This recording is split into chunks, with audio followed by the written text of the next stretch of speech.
So the real message here tonight, with this recording, is is pretty simple to understand.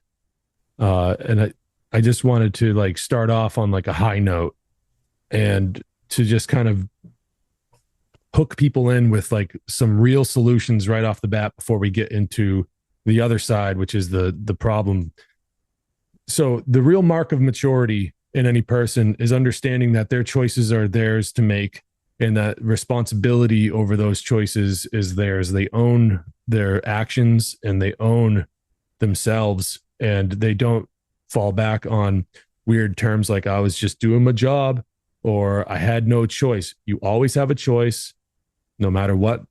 And that is when you accept that if responsibility, that is the mark of a mature person. So I just kind of wanted to start off with that. I wanted people to keep in mind that power of choice as we talk about this topic tonight. Sean, what do you think? Yeah, we all have free will, and if we didn't have choice, then authority would be real because coercion gives us the illusion of not choice, but we always do have a choice, even if it means losing our life or whatever the situation may call for. There is always a choice. So we are free. And, right along with what your whole show is about, Voluntaryist Academy, we are free. And the illusion is the whole system of slavery. So everybody, complains we're all enslaved, but really we're not. We're all under mind control and coercion, right? So the choice needs to be, we need to teach our young ones that we have the choice and we are always making a choice. And then these people around us in the world, even those of them that are dressed in blue with a big shiny badge, they have a choice too, and they're making the choice to do what they do. And sometimes it's hard to explain to your kids about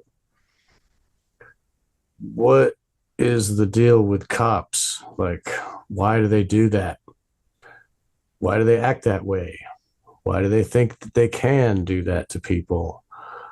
Why do people get scared around cops? Why is this whole structure of police and the obedience to authority, why is it there when authority is actually an illusion? Why? So it happens with people bringing their kids up to believe and to trust and to love cops. And that's something I don't agree with. And I know you don't agree with that as well. So we're here to kind of dissect a few of these things that we see. And there was one, especially a children's book series that when I was at I went to the Goodwill and some mother, we were there looking at books and some mom came by and she asked us if our son is into Dog Man yet. Was he into Dog Man yet? I said, no, what? And she's like, don't worry, he will be. And then she like went away. I was like, what the hell is Dog Man? And I talk to James all the time. So, I brought it up and James knows what it's about. So, we're here to talk about this and a few of the other mind control devices which inculcate the obedience to the illusion of authority and which keeps us bound in the hierarchy of obedience to masters, which we don't agree with, being anarchists. So that's what this is. That's why we're here. Thank you, listeners, for joining us. James, tell us about what you think about Dogman, or do you want to say something else before we get into that? No, I wanted to say that it is. See, I think I coined this term, and I'm calling it intergenerational cultural conditioning. And this love of law enforcement is a huge part of that.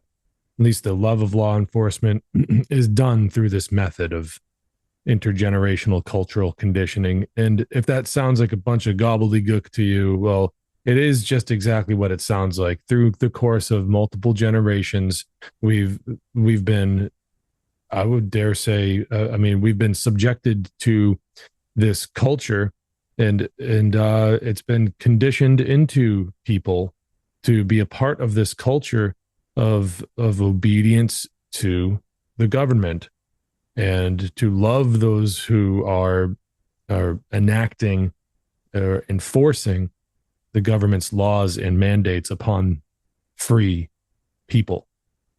And so imagine, if you will, somebody who is 20 years old, and just like what we talked about with the public schooling, where a lot of this indoctrination and this inculcation into the belief of authority takes place. We talked about that once before in a different voluntarism and parenting episode. Uh, so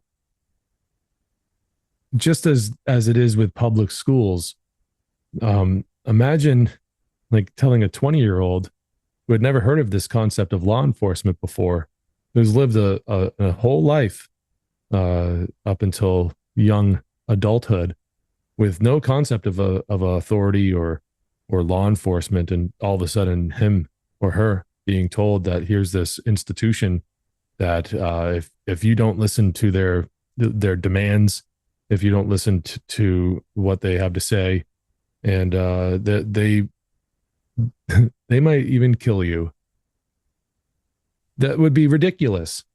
You would almost be laughing thinking of how ridiculous it would be We live in a free to, country, though, right? I mean, well, the concept would be so foreign that it would be laughable because, and you would dismiss it up until the point where it becomes very real. And even though their authority is an illusion, and as Larkin Rose would put it, it's a superstition. It is something that they very much believe in, but it's that empowers them.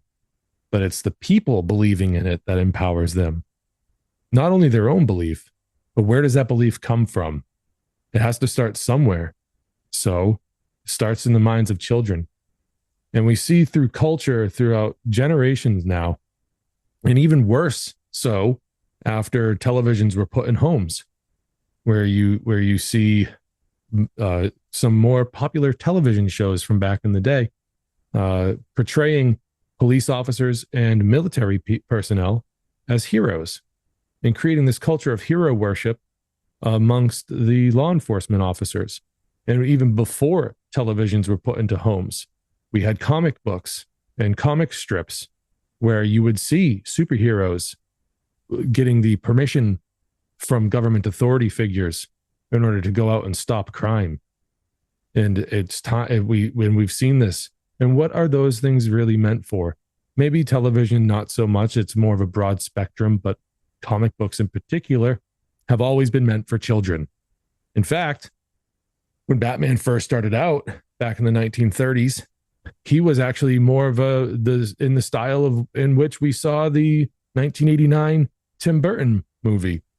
But parents came up with their torches and pitchforks at the time and said, this is too much. You have to roll it back. The kids can't be subjected to this. And so that's where the Adam West style Batman came in. But they're always working with the police. Throughout all of comic book history, the big three, which is commonly known as the big three, are Spider-Man, in no particular order. Actually, in a particular order, it would be Superman, Batman, Spider-Man, in terms of popularity and sales throughout time. And so these big three have always always looked for the permission from government authority and institutions like law enforcement to go and stop crime. But real quick, before because we'll get that's a big portion. But when I was a kid, like when it started, Batman was like, oh, and they had to reel it back. But when I was collecting Batmans, that was when Batman had his back broken by Bane, and then he was replaced by Azazel, Azazel, the demon name, yeah. And this like new Batman was like on the cover was like ripping the spine out of his victim. I mean, it was very violent, and that was like, ooh, he's too violent, and like even Batman knew he was too violent, but it was like, oh, whatever. And they didn't give it to Robin because Robin was played second fiddle for his whole life. He'll never be the headliner. So it was pretty funny that it was too violent back then, but then they were really pushing it in the early 90s. They were really shoving that violence hard. Well, it even goes back further. The law enforcement worship put it in front of children. It goes back even further. Oh, of course. With like the Wild West days where the stories would come out that the lone sheriff brings order to a lawless town Right. out somewhere at the end of a train track. Some classic cliche story like that. And so these ideas are kind of disseminated down into the minds of young people in order to condition them into obedience and to worship the law enforcement officers. And I do think that it's appropriate at this point to at least say that there is in fact a place in society for brave people that would go and stop a violent crime from happening in the process in which it's happened. And there is a place for people that have keen senses and abilities to track people down and figure out who the murderer of somebody else was, because these things are a part of humanity. It's a part of the world. My big argument here against law enforcement over time has evolved, and at this point in time, I think that it's not these people need to be told that who they're working for are the fucking most evil and the most evil institution that's ever existed on the face of the planet. These people are fucking they worship they worship Satan, and they're raping and eating children, and they cut little kids apart into pieces, and they want to make that morally okay. They want their immorality or their amoral behavior to be accepted. And I just want to make sure that people understand that when I'm talking about the police, I'm talking about all the cops, because they're all in the same club and they all work for the government. And if they didn't work for the government, at least in the hands of the people would exist they would be able to hold these people accountable. There's laws in place right now that make it very hard for police officers to be held accountable. And some of those laws have been rolled back in recent times, but it's not good enough. These people still work for the government, and it's still like the most ultimate evil that you could ever do is to relinquish your will to an institution like a government, such as what we have today. So when I'm talking about this stuff, I just want to make sure that people understand that I'm not so bullheaded to make this claim that in a free society there's no place for a thing such as public defense, because I think that it should exist. I think that there should be somebody that you can call if you don't catch the person yourself who maybe stole your stuff, maybe. But before I kind of go down this rabbit hole of talking about this stuff, I'm here, dude. I'm here. it's just an important point to make, because people go, oh, these guys think that little old women should get stolen from, and that women should get raped in dark alleys and stuff. And it's like, no one's saying that. Right. See, that's a logical fallacy. Like, you're not listening to the argument that's being made. The argument that's being made is that that there are costumed thugs running around with a license to kill granted to them from a government in the form of a badge. They run around with guns and weapons and military grade equipment. They're trained overseas by the IDF. People don't talk about this. There's places in America right now like Cop City, and like, dude, like this is really disturbing stuff. There's things in the past about the government making plans of what they could do to go round up political dissidents in this country. Go ask people of American Japanese descent how they feel about internment camps. Go ask people of German American descent how they feel about internment camps, because these people in America, American citizens in the past, were put into internment camps by who? Authority figures, people who thought that they could go and take people out of their homes without warrants, without any jurisprudence, nothing like that. They just go and take people and kidnap them and put them into internment camps. People that did nothing wrong, that already happened in this country. There's a precedent for that. They have things like Rex 84. That's the thing that I'm talking about. Like Truth Stream Media did an excellent coverage of Rex 84. I suggest people go look it up. It's basically just a plan that the government came up with how they would go and round up political dissidents in this country. And they have these plans on the books. Who do you think they're going to get to go and do the roundup? It's going to be the badge wearing, order following dogs of the state, which is where Dogman comes in. This is hey, look at that. I'm finally getting to the point. Dogman is an occult mockery of the police force. The political powers in this country, fans of Mark Passio will know this, and this is the first time I ever heard of it too. The dark occult Satanists that consider themselves to be in charge of this place, and I'm trying to talk directly to police officers right now. Those people that you work for, they consider you their dogs. Just go and follow orders and do whatever that you're told, and you go and do it. You shouldn't, but this Dogman stuff is almost like an occult mockery at the same time as being propaganda to put in front of children to continue the law enforcement worship culture that is given to young kids in every generation. So here, I'm going to share just so that people can know what you were just saying.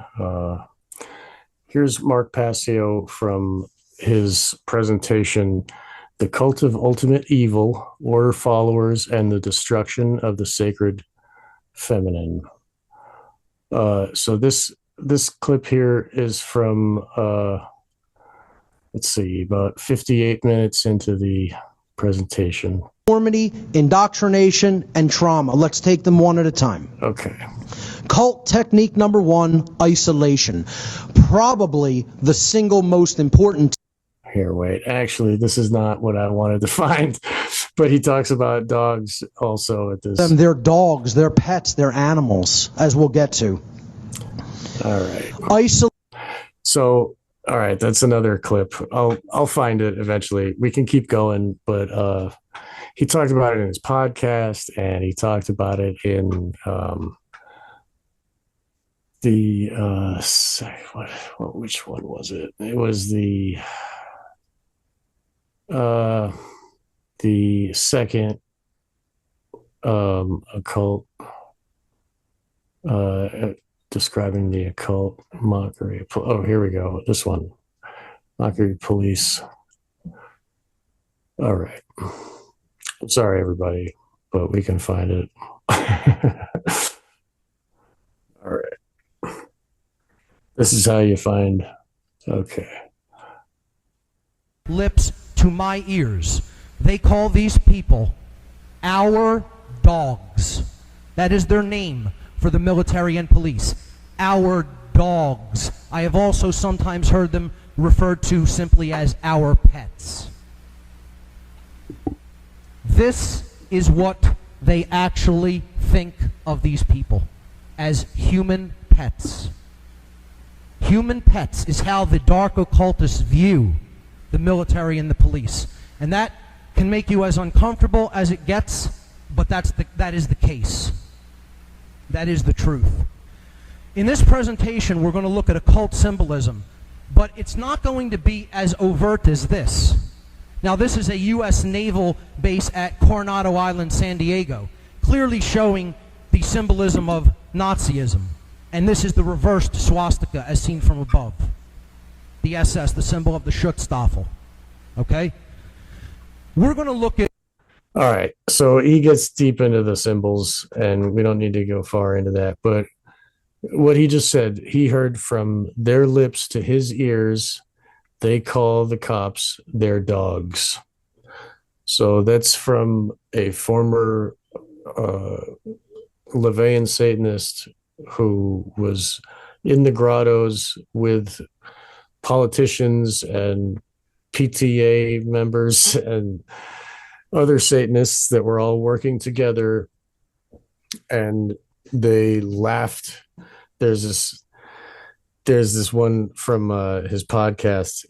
He describes a story where this big fat Satanist is laughing out loud about how they are dogs and how like stupid they are and how much they're controlled. And he has like chicken dripping down his face. It's a really good story. So everybody that listens to Passio will remember that, and anybody that hasn't listened to Mark should definitely check out whatonearthishappening.com and find this stuff if they want to learn more. Mark did some presentations about the occult symbolism of the police and military, and if you're specifically interested in that, you can find that there. Okay, so I'll stop that share. There's more to share later, but that was just because James was talking about that specifically. There's actually, he shares an image of a politician with his top hat, and he's got a dog on a leash, and the dog on the leash is a SWAT team officer with the helmet and all that. And in front of the officer is a dog bowl full of money. It's a great meme. I've seen that very often. So yeah, Dogman is aimed at children to inculcate the love of cops, because everybody loves their dog. Everybody loves dogs, man. What? Don't you love dogs? You just want to snuggle it? No. And it protects you, and it's loyal, and it loves you, right?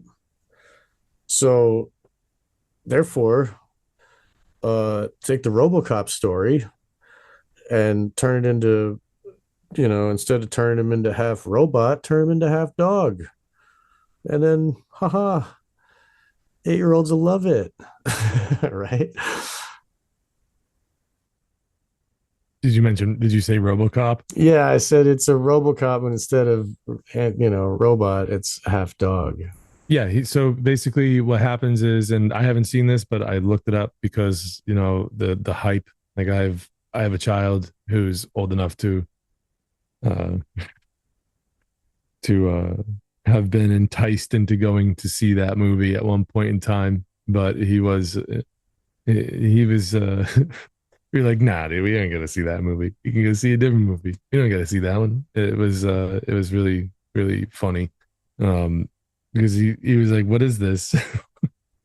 This is strange. Anyways, but I went and looked into it. And so the guy's like I guess he's trying to like defuse a bomb, and he's got a dog it's a cop who's trying to defuse a bomb, and he's got a dog with him, and the bomb blows up.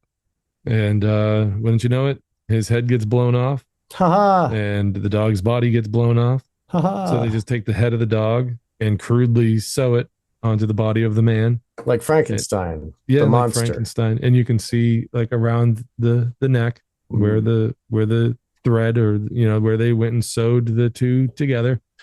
And it's really gruesome stuff. Like, why would you put that in front of a kid in the first place? And so anyways, I found it very disturbing. And so, You anyways, want to play yeah, the trailer? We'll play the sure. trailer. Yeah, Okay. play the trailer.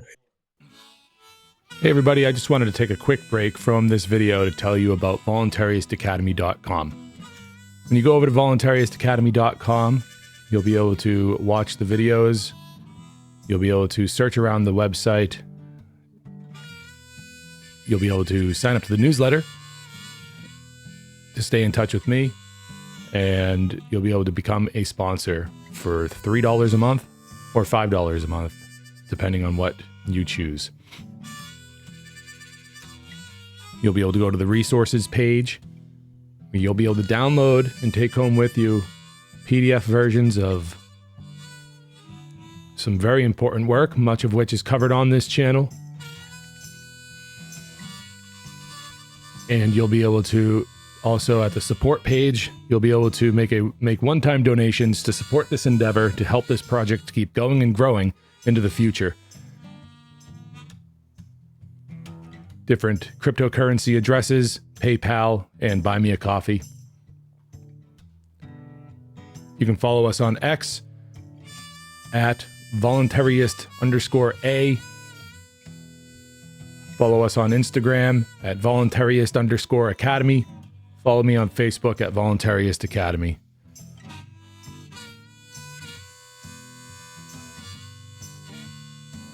I'd like to thank you all for watching this video. I hope you're really enjoying it.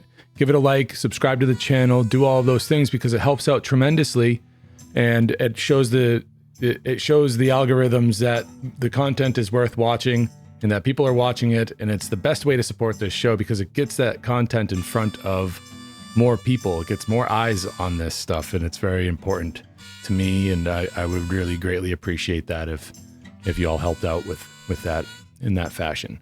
So without any further ado, thank you very much. Let's get back to the video. So yeah, they're really shoving the kids' heads down the toilet. And I mean, cops, what? Okay, so that thing, it's totally owes its life to the government that revived it again. So like the government is its new god, like gave it life. And then so it's like it's a chimera golem almost, and it's also transhumanist in a way. And also the whole furries thing, I don't know if we wanted to talk about that, but that is crazy, and it's really being shoved into society, where people, they have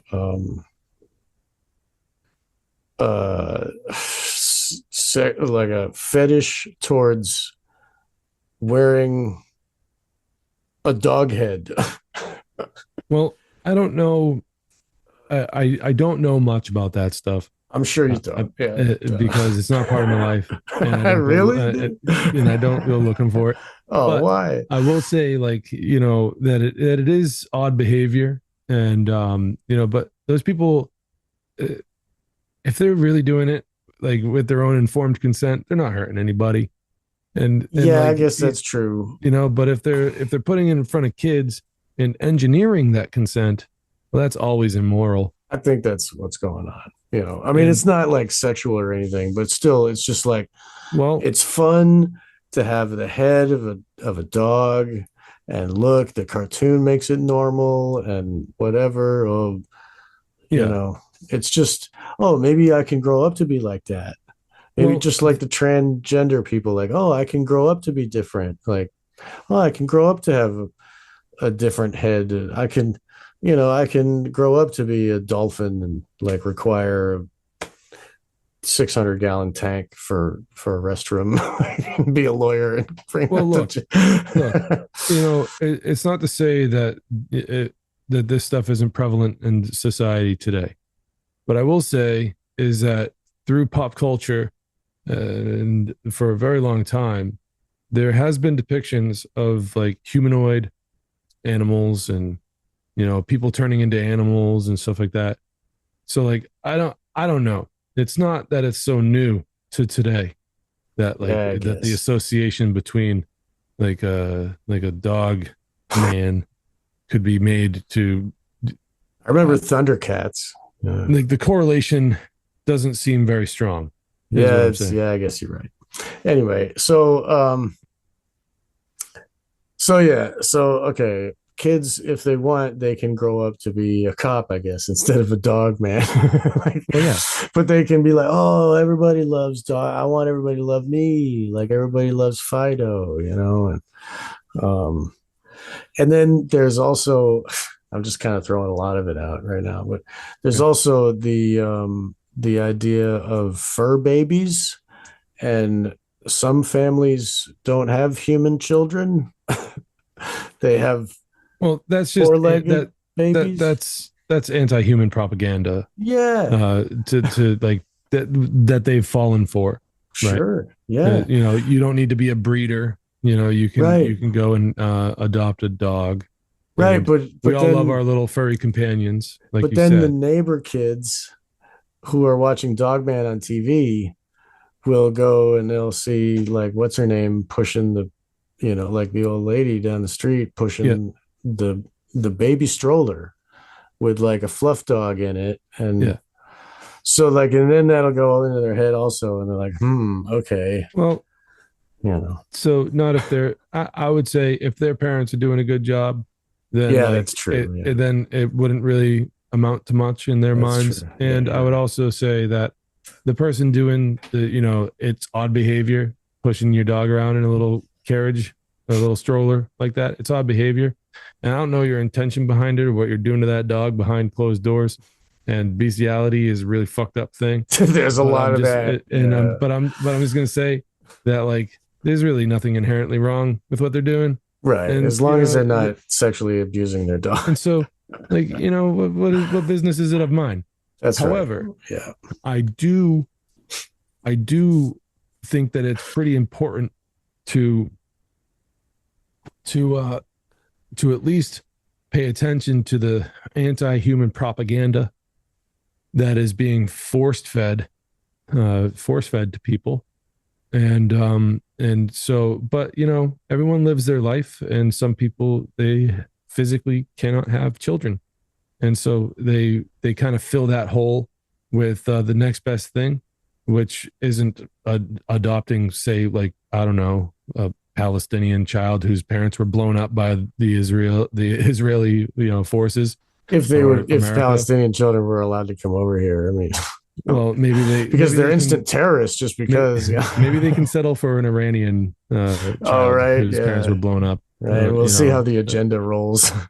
Maybe they can settle for any number of parentless children out there in the world, but that's not what they do. I'm saying that to kind of take the kind of comedic approach, But I that guess. was really happening though. There was a lot of Korean babies came over, a lot of Vietnam Mm-hmm. babies, and they were just stolen. Like, anyway, yeah, we don't need to get Yeah, into like the that. Haitian children on Yeah, Hillary Clinton's bus or whatever. right. On them specifically, yeah. But like Laura Silsby and her the point changed being, name. that like that the act of there's nothing wrong with that. It's odd, but like there's nothing wrong with that. But like there is, again, there's a huge propaganda machine out there trying to convince people not to have kids, Right. and like that should be a decision that people make under informed consent on their own, Right. not engineered consent done that's made through the machinations of an anti-humanist satanic force that seeks to reduce the human population on this planet to a small, in their mind, a small enough number so they can have total control over every single person. And they have forward thinking and long game perspective where they're not thinking about 10 years from now. They're thinking about 40 years from now. They're making moves today that are going to come to fruition in 40 years. This is the argument that I always make about the whole gun nut, the gun confiscation hysteria, where a lot of people our age, Sean, and older, think that they're just going to come door to door in America to take away the guns. And that's not going to happen. It's just not going to happen. What they're going to do is they're going to propagandize children into never wanting guns in the first place. So the old people with the old culture, just like what they did, they've done this before with all sorts of different cultural things. The old dies out and the new replaces the old. And all they have to do is engineer and propagandize people into living through living in a new world, which is what they're doing with AI. It's what they're doing with the gun stuff. It's what they're doing with even more authority worship. And these things, because you and I are both fathers, these things are very important to us to understand. And more parents should understand this. Because if you have taken the steps necessary to preserve your lineage and to, pass down and to create the next generation of your family, you should know what they're potentially in for. And the things that you're consenting to today that are kind of allowing for those possibilities to actually become realities. And what I see is, and this isn't just, I don't know, this isn't just something that is easily done, but what they're doing is setting up a global panopticon. And a big part of that is not only to get it in between people's ears that, all this AI stuff is a part of life. No one asked for this stuff. There was no protest, or there was no big movement going and saying the tech whizzes out there, the tech geniuses out there, they need to make artificial intelligence. We want it. The people didn't ask for this. It's thrust upon people. It's given to people, and they're told this is just how it is now. This is what you have now. Like over in China, for instance. And if you don't think that it's possible that this could come here, you're kidding yourself, and you need to grow up and listen and learn. Because what's going on in China right now is there are humanoid robots directing traffic. There are robotic dogs, going and participating in law enforcement. We saw it through the pandemic, where the dogs would go around with mega horns on them, doling out orders to the people on the streets. It happens in the United States as well. In cities like New York, for instance, they use robot dogs in law enforcement already. No one's asking for this. Again, it's just being given to people. It's being forced upon people. And we're all just being told this is what's going to happen. And people like Elon Musk and Sam Altman and what's that other guy's name?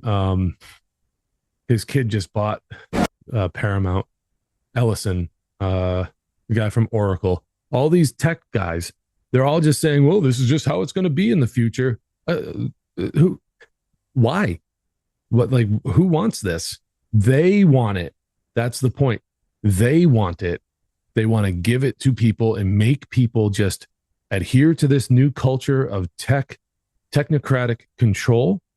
And when people push back against the surveillance, against the flock camera surveillance systems that do facial recognition, that can even detect dents on your cars and say, oh, that person might be a bad driver because they have a dent on their car.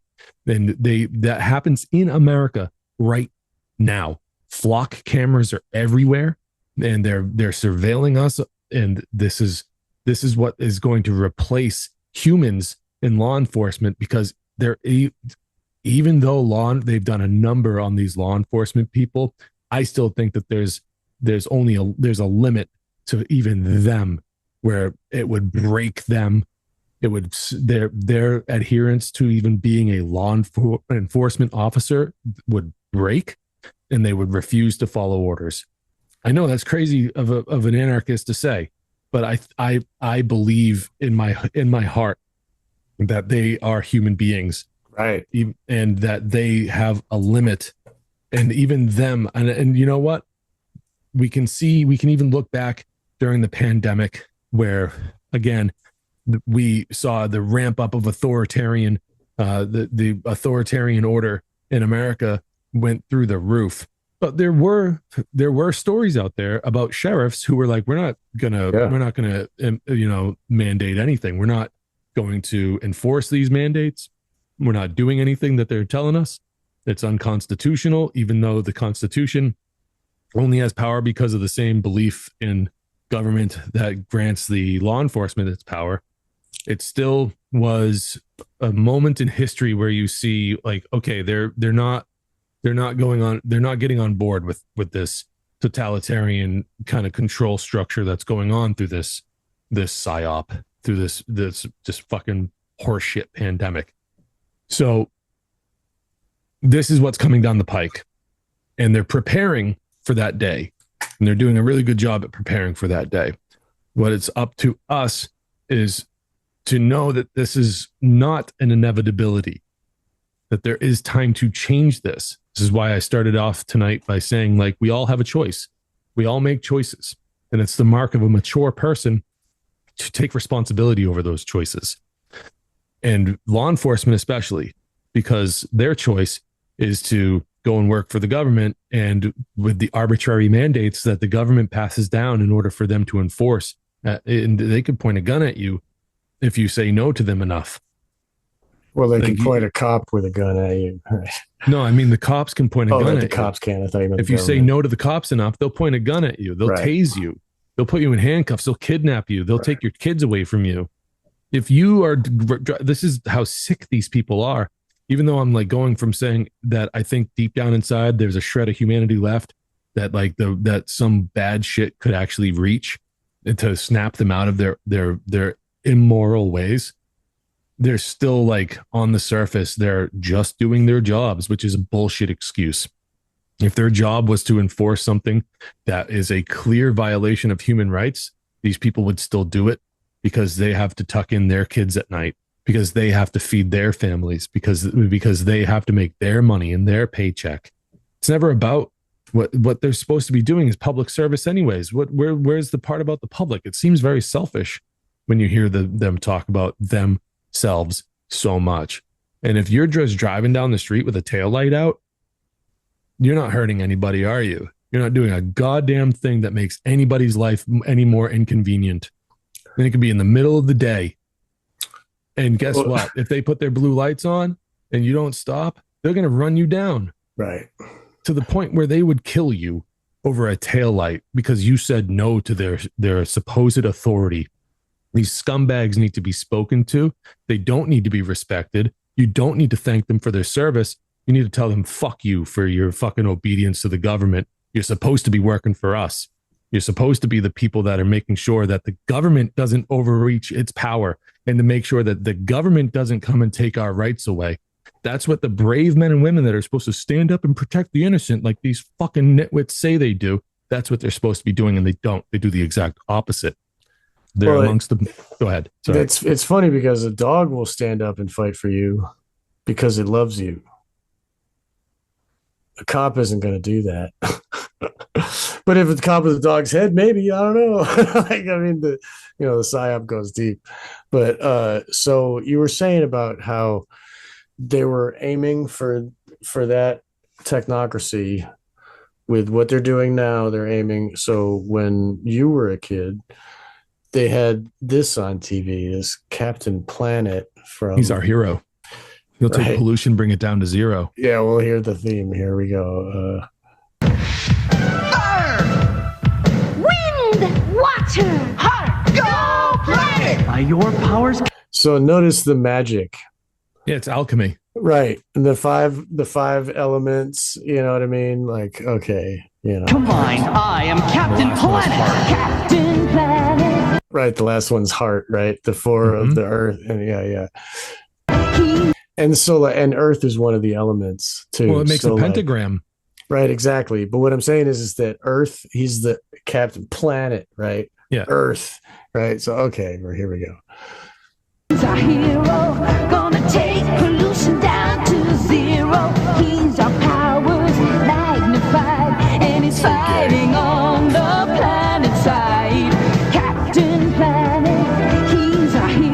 So you could be fighting on the planet side too. Don't you want to grow up to fight on the planet side? And this show had I don't even we don't need to finish that. No. But the that show, it had all different, like, oh, carbon breath is poison, and all that. But each show had a topic, but the only topic they did twice is overpopulation, because they really wanted to hammer that one home. Uh, I mean, we might have talked about it on Black Pill Digest. I don't know if we played a cut, but anyway, they were aiming that for what we just went through before the COVID. There was all this. They even wanted to have climate lockdowns. They're still going with the climate shit, and nobody believes it anymore, thankfully. But that was what they were shoving into the minds, so that when the kids grew up and flowered into adulthood, they would be fighting for the planet side, right? So now we got Dogman, and this is so what are they? What we know, the technocracy is coming. We know that the transhumanism is coming, and so we know that the forces, like, it's going to be. They don't call it a politician state; it's a police state. That's what we're going to have in this future, and it's going to be policemen or soldiers that are given the authority, deemed by some magic, that will come and follow orders and bust down the doors and take your guns or whatever the hell, whatever the robots are going to do. And maybe the future robots, maybe they're going to have doggy ears and a little doggy face, so it'll make you more compliant, because it's not like an angry human looking at you. It's not. Well, that's funny that you mentioned that, because there's a reason why there's a reason why police officers dress the way that they do. The way that the uniform has been constructed is to actually, it's actually pretty genius when you think of it. And don't get me wrong here, like, I don't support this, but if you wanted to get somebody to just like follow orders and not be a human, you would dress them up this way, because it you can't tell that it's a human being underneath all of that armor. And when we see the riot gear get put on, like, it's a human because you've been told it's a human, right?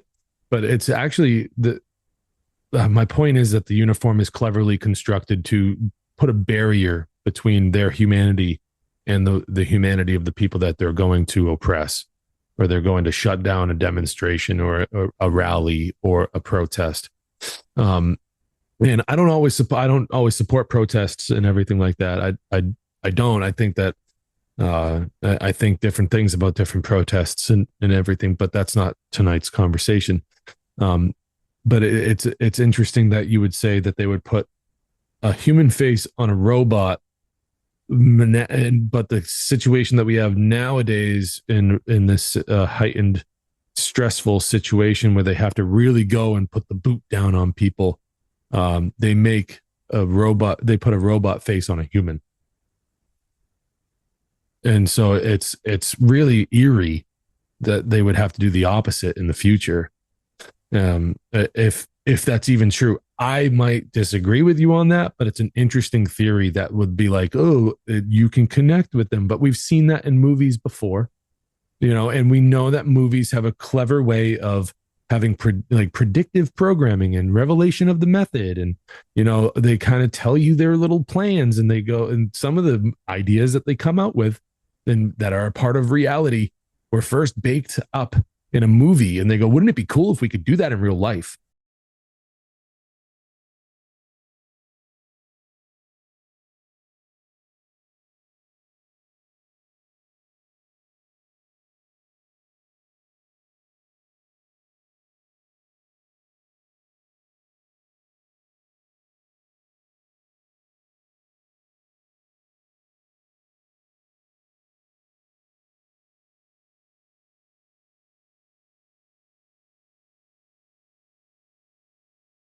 here actually we can do share again, and this here this is the wiki of Dogman for the film Dogman. Okay, Dogman is an American children's graphic novel series by the author and illustrator Dav Pilkey, a spin-off of Pilkey's Captain Underpants series. That right there is a red flag for me. Captain Underpants for a kids thing. Okay. So Dogman revolves around the adventures of the titular character, a half man, half dog hybrid who works as a police officer. There are 14 books in the series. The latest book, Dogman Big Jim Believes, Big Jim Believes, was released November 11th, 2025. So that's Pearl Harbor Day. What? No, that's the one. What is it? November 11th. That's Armistice. Okay. All right. I knew that was one of them. So let's see. Sidekick Cat Kid. What the okay. Kindergartners in the fourth grade to decide to return the world of their first character. Okay. Police officer named Knight. The police officer's name is Knight with a K-N. K. Yeah. Yeah. Okay. He's in shining armor. Okay. Officer Knight. Wow. Yeah. Wow. And his dog Greg are targeted by Petey, the world's most evilest cat, and injured in an explosion. At the hospital, the doctors realize they cannot save both of them, but a nurse suggests sewing Greg's head onto Knight's body. So the resulting hybrid Dogman has Knight's crime-fighting skills, but Greg's personality. As such, he exhibits typical canine traits such as licking people and being afraid of vacuum cleaners. In the third book, Tale of Two Kitties, dude, what the hell, man? Wow. Okay, look at the list. Wow. 15 books, dude. Activity books, 5 more. Other books, another one. Adaptations, musicals, video game, film. Okay. See also The Adventures of Super Diaper Baby and The Adventures of Ook and Gluck, Kung Fu Cavemen from the Future. Dude, what the hell? Okay, so Captain Underpants is an illustrated children's novel series, multimedia franchise, revolves around 2 fourth graders, George Beard and Harold Hutchins, living in Ohio, of course, an aptly named superhero from one of his boys' homemade comic books who accidentally becomes real when George and Harold hypnotize their cruel, bossy, and ill-tempered principal, Mr. Krupp. Okay, so it's got mind control and hypnosis. Okay, great. Mr. Krupp has superhuman strength, and they have an underpants guy. DreamWorks Animation acquired the rights to the series. Dude, what the hell? Okay, and Captain Underpants has a signal in the sky just like Batman. And Batman, you were getting at how all of them work with cops and the media. So Superman works for the newspaper, Yeah, the Daily Planet. which is the propaganda of the time, Could be. telling the lies. Okay. And he hides as as somebody who needs glasses. And so and also Batman works with Commissioner Gordon. Yep. Where he's best friends with the cop. And, Well, Superman will straight up consult with the president of the United States right. on certain things. Like he'll just go right to the White House. Right. He'll be like, what do I do? And like, he'll work with, he'll go and do stuff like that. Yeah. It's constantly a theme in Superman movies, like him going and stopping a war, doing things like that. Like in the latest Superman movie, which is odd, he stops a war without anybody's permission, and then has to deal with the consequences of that for the whole movie. And the got to keep the war going in the James Gunn Superman movie. That's part of part of the premise, right? And Lex Luthor is propagandizing people into hating Superman and using the fact that he went and stopped the war without government permission as a tool, as a mechanism to get people to hate Superman. Because people always will go along with the government's position. Because it is the authority that you have to bend to. You must. You must. Right. You must. And Batman, there's a lot of things about Batman. Like Batman, I'll be honest, one of my favorite comic book superheroes of all time. Like some of the most well written, like in some runs, like Frank Miller, and like The Dark Knight Returns, back in the 80s, where it was like for the first time in decades, you actually saw like a gritty Batman actually, on the pages of the comic books, instead of like the campy Adam West type, like the Killing Batman. Joke ones, right? Or The Dark Knight Returns, right. Like the Killing Joke, right? And so there's some real good psychology that goes into the Batman Rogues Gallery and the Batman himself. There's a lot of things you can learn, like in and subtext the Joker too. There's a lot going with the Joker. So a lot of subtext in there about, and I don't think it's done intentionally, but you can make an application of Jungian shadow work onto Batman, Jungian psychology really onto the Batman, Bruce Wayne and Batman, and it's really interesting stuff. So I've always enjoyed a Batman comic or a Batman film, but there is always this alliance with the local law enforcement. And sometimes it's, he'll go and do things that we're not allowed to go and do. So we just let him go and do it. He's the Dark Knight. We love that. There's a theme in comic books that you see all the time, where they'll have like an anti-vigilante task force, and that's something that's going on right now in the Marvel MCU and everything. So like there are like law enforcement that are going after even these superheroes because they're vigilantes, because they do not have they're not sanctioned by government authority to go and stop crime. Imagine. And so and while we're on the topic, because this is something that I obviously enjoy, it's a guilty pleasure and I make no apologies for it.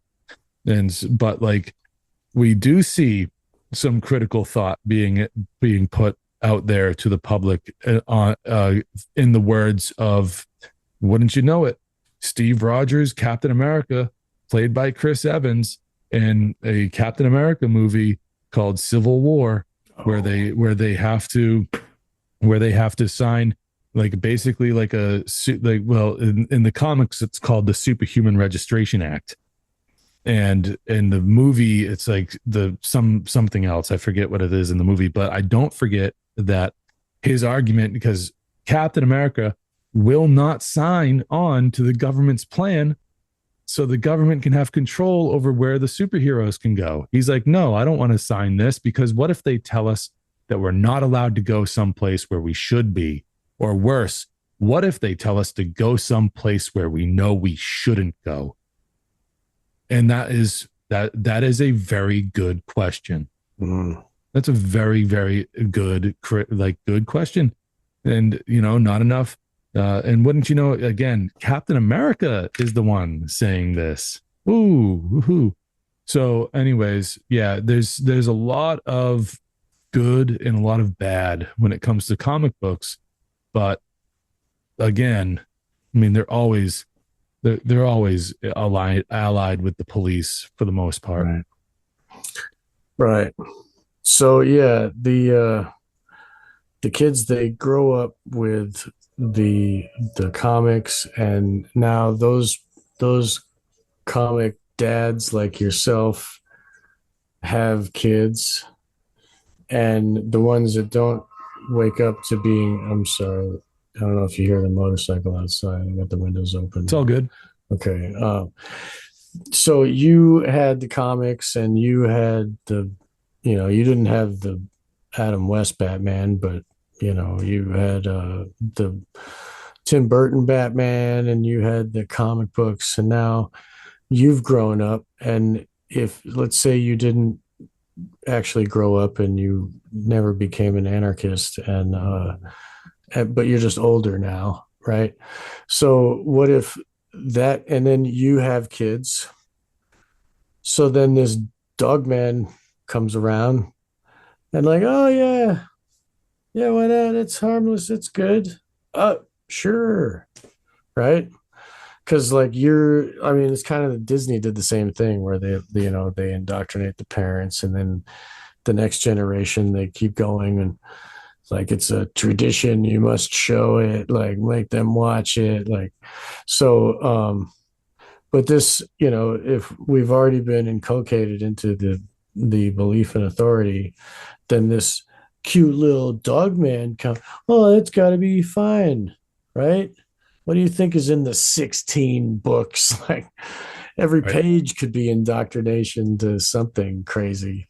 Well, it's not just Dogman. It's Paw Patrol. Right. It's in most children's programming that has anything to do with heroics. Right. And so like I'm talking about comic books and getting into some nuanced perspective and everything like that. But when you're an 8-year-old kid, when you're a 5-6-year-old kid, I'm sorry, but your brain lacks the physical, mental ability to actually have to have a nuanced conversation about these things. Or at least that's what the propagandists would like you to think. So that's what they think, therefore that's how they act. And I've had some pretty deep conversations with my children at their young ages. It's possible, if you know how to communicate, to get the point across. It's possible to reach an understanding about things, because we have an inherent ability to reason and to logically come to conclusions about things.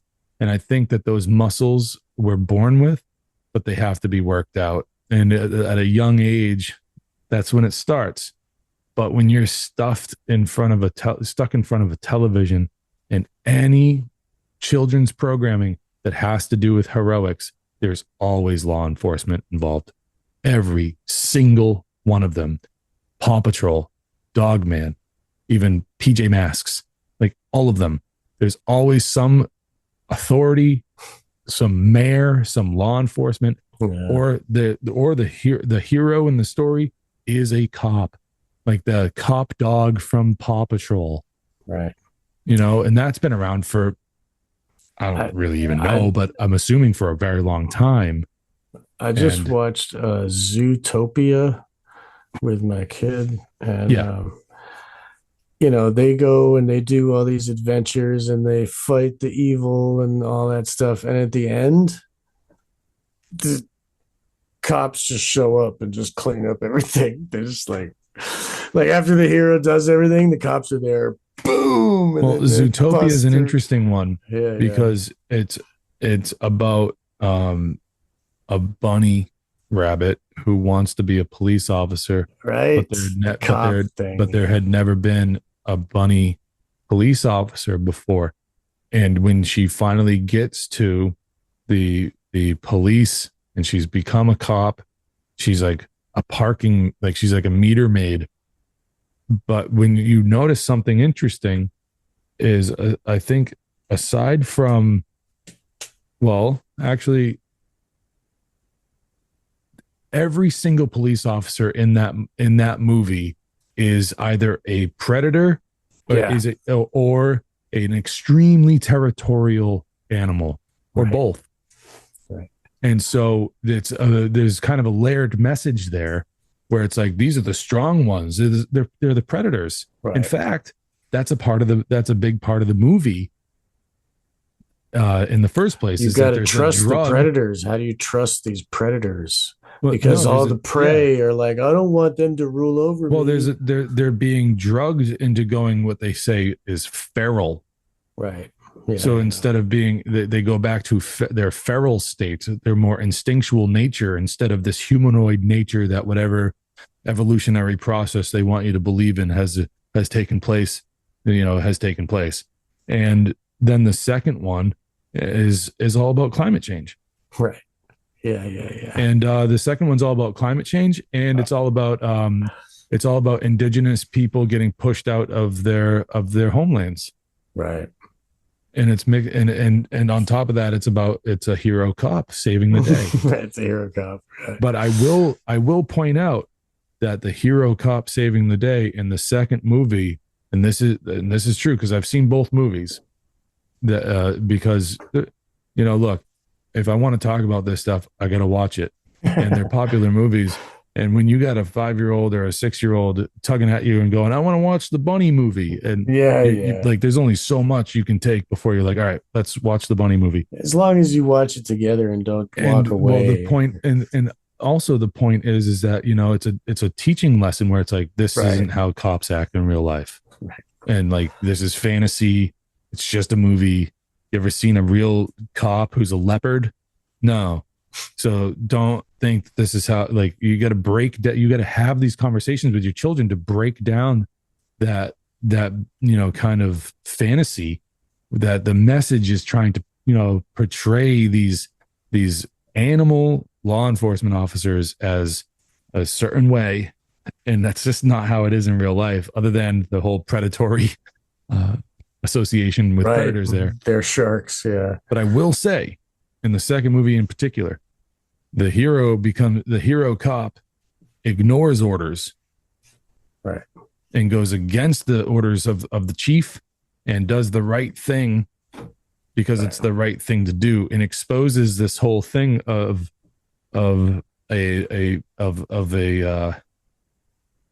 huge scandal with like a monopolistic type guy who's pushing out the reptiles, and it's an allegory for I think it's an allegory for Israel. Huh. Because of what's going on over there, colonialism, this type of weird, like I'd hate to say it, it's woke garbage, but there is a certain application for the message that I think is beneficial, where it's like, yeah, maybe you shouldn't go where people have lived for thousands of years and just assume that the place is yours now and kick them out. Maybe that is wrong. Maybe you should just, like go fuck off and pound sand and not murder children and push families out that didn't do anything wrong because they have a different religious belief than you. In any case, like, I'm not trying to stand up for the cops. Some tall Jew runs the Hollywood shit. You know what I mean? Like what Mos Def said, but anyway, so all right, I don't want to get stuck on the, but like the Zootopia, but that is another one where it's like the making kids love the animal cop, and it is an animal cop again. And like you were just saying, it's a predator, and a dog is a predator. A dog has canine teeth, big sharp teeth, just like how a cop can give you a ticket. What about that? So a dog is inherently dangerous. Do you think that has anything?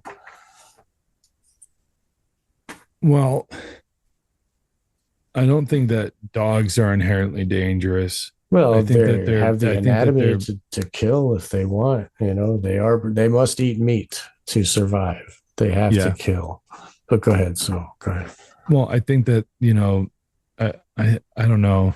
I think maybe they're extremely territorial and they're temperamental, and done a pretty good job of domesticating them and bringing them into our families and into our lives. But there are some dogs out there that just kind of they don't go along with that too well. They do have a feral nature to them. There are certainly places in the world where domesticated dogs aren't really commonplace. And you find more feral dogs than domesticated ones, perhaps in third world countries. Never been there, but I suppose it's a problem some places, I bet. Yeah. But it You get is feral cops too, what I think about this. Where you're going with this is the dog is the perfect animal because it can be trained. Right. And I'm sure a lot of people have seen some crazy things. Dogs that can do some pretty crazy things. You go to a dog show, they follow orders. They don't question their orders. They can be trained to do just about anything, and just when you think that, oh, they won't be able to do that, and then they've been trained to do it. Because of And the so, bond with their owner, the bond they have. I think that's what's key. A cat won't, cat doesn't care. The oh well, dog now wants to please its master. Right, go ahead. I'm sorry. You brought up cats. Well, Okay, sorry. all right. I, I've never seen I've never seen a drug sniffing cat. All right. Cats aren't snitches. Okay. Cats are I anarchists. know some cool cats that might be drug sniffers. All right. All Anyway, right. All right. All yeah, right. I yeah, stand but corrected. yeah, and if Um, anybody wants to know about drug sniffing dogs, they should listen to George Clinton and the P Funk All Stars. There's a whole album about that. yeah. So that's kind of like a fun, like I've seen that in a meme before on the internet, but it's true. Like they don't get cats to do it because cats are like more anarchist than dogs. Dogs have to be trained. They have to be told what to do, or else they'll chew everything up and they'll go nuts. And And a cat will infect you with toxoplasmosis. well, But anyway, they all have parasites on their paws. Like, I mean, ever since I'm not an animal owner anymore, I'm seeing videos and I'm able to look at them now and be like, oh my God. But anyway, so I mean, whether or not animals should be in the house, that's a different podcast, I guess. But yeah, the obedience factor, that's why the Satanists that Mark was talking about call them their dogs, because they want to please so hard. They live for doing their job. That's what a cop does. A good cop. We know there is no such thing. And no, people can purchase a shirt that says all cops are bad at onegreatwork.com, no, one one great great work work network. network.com/Sean McCann. And there's a button there for t-shirts. And I'm going to be printing some more stuff. I got some stuff in the works, but I need to talk to the guy. He hasn't emailed me back, but we're going to talk again. But anyway, yeah, that's an important message. All cops are bad. Yeah. So that's something that I say a lot. And my son knows that. He knows why cops are bad. He can explain it. I think he knows, inside. It's not, he's just repeating, I think he gets it. And, but I've had many long conversations with him as well. And he knows that they're humans too. And he sees me have compassion for them. And he sees me I guess I don't know if he sees me slow down for cops on the highway. I don't know. We don't. But, and when the cops have a a booth with dinosaurs for their Halloween thing in downtown when everybody else is dressed up in Halloween themed stuff, but the cops have dinosaurs. And he loves dinosaurs, man. Because the cops know that's what the kids really want. That's what they love right now. And Well, Halloween is supposed to be for children, anyways. that's true, but I mean, why die? That's not a Halloween thing. Like, I mean, like Scarecrow or like If they spooky. really wanted to scare the kids, they could just wear their fucking work uniforms. Right. They'd be like, I'm here to see daddy and put him in a cage, like, but anyway, so like, Get down on the ground. Yeah, exactly. Let me stomp your face. If not, I'll stomp it harder. But anyway, like, when we go past the booth and he gets the sticker from the cops and like all this, I'm sure to be right there in his ear right now, like they're doing that to make you love them. You know that, right? And they want you to love them so you'll do what they say when you grow up, the same stuff we're talking about on the show, so, but a lot of the listeners aren't gonna do that, maybe, I don't know, but sorry, go ahead. I was gonna say, like, you had a pretty succinct way of putting it for your son, because we all know that, like you said before, cops are humans and a lot of them care. I mean, I know it seems crazy, but Yeah. just let me put this premise here. Like so cops do care sometimes, like they care about their job and they care about busting you and they care about taking your money, but they also care about, oh, there's a kid that's been neglected and strapped in a high chair in a closet for 6 months and now it's mummified. And now the cop sees that and it breaks down crying. And I can relate to that. I'm like, yes, that's a human there. Look at, see? And, and so a cop will care for a kid. A cop sees, like, here, we'll let you put it first and then we'll go into what. So tell me, what did you tell your son about that? Well, first of all, and not to derail this, but maybe tell a little bit of the story. Okay, go ahead. Try telling that to one of the parents of those kids from Uvalde. Oh, right. Yeah. Okay. Right. You're right. Yeah. Try telling that to one of the parents from the kids from Parkland. Right. But the Uvalde was really bad because the cops were tackling. They were in the fucking hallway. They were tackling. And they were stopping the parents from going in the school to save their own kids. Yeah, dude. And I talked to the mom who actually got her kid out of the school. I talked to her. Wow. And it was harrowing what she did. She got arrested, and that she got arrested for trying to go and get her kid out of the school. And then she talked the cop into letting her out of the cruiser. And then she actually went into school and got her kid out of the school. Good for her.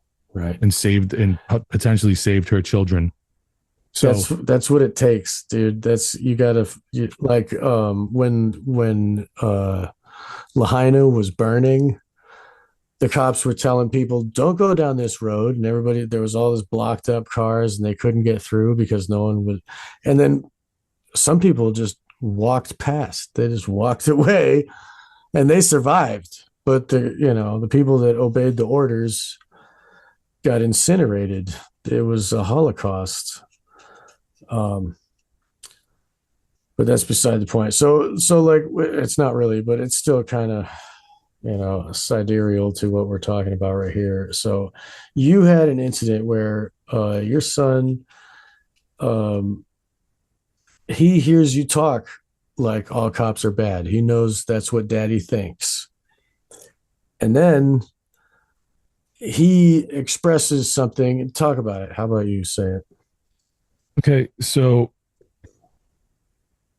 I'm very cautious, actually, to be truthful. I'm very cautious with the way that I speak to my children about this, because there are there is a potential in the world where the children might find themselves in trouble. And for instance, perhaps where we could be anywhere out in public and we get separated, and God forbid that ever happened. So my oldest has heard me speak this way about police, and he has a tendency to just jump on board and follow dad. And that, hey, good. Like I've earned your trust and I love you and he loves me. And that's great. There's a bond there. But I don't live in a world of terror, and I don't lose sleep, and I don't fantasize I don't make up these things. I don't live in fantasy world. But I did grow up in the 90s, and man, there is some crazy stuff from back. I mean, I almost got kidnapped myself once when I was a kid, and that's terrifying. So yeah, the town you grew up in, or the towns that you grew up in, there are a lot of bad people. But go on. And so there's this part of me that wants my children to know that these people aren't to be trusted. But I know that the cops, you mean? Yeah, the cops. Okay. I know that the police have a soft spot for children. I know that they do. I've seen them help kids before, and honestly, it's a very noble thing to help people in need. And this is what makes this topic so controversial and so difficult to communicate to people with and about, and to have this conversation in earnest with people is so difficult because the indoctrination and the propaganda runs so deep, but there is a little grain of truth to it. And that's what makes it so effective. The propaganda is so effective because there is a grain of truth to it. There is a reason to have people out there who are willing to help others. And these are the people that think that that's what they're doing. So what I've told my oldest is that as you grow older, these people in these uniforms, the cops, they're less likely to be friendly to you. As the older you get, they're less likely to be friendly to you. And when you're a full-grown adult, when you're a full-grown man, they will do god-awful things to you. But right now, when you're a kid, if you need help, I bet you they'll do whatever they can to help you. And then I followed that quickly with saying, but don't ever fucking tell them anything about me. Yeah, never. Only say, am I being detained? Only say, am I being detained? Am I free to go? Those are the only things you say. Well, yeah. I've told my kids not to be snitches, basically. Right, of course, right. Because there was a time. Because cops will use that. They will get in there and they'll be like, you trust me, right? Oh, tell me, where does daddy keep his alcohol? Where's his guns? Whatever. Yeah. Yeah. There was a time in my youth, this was a long time ago, where I found myself into some trouble. And it was just after, it was 6 months after a horrific family tragedy. And I found myself in some hot water.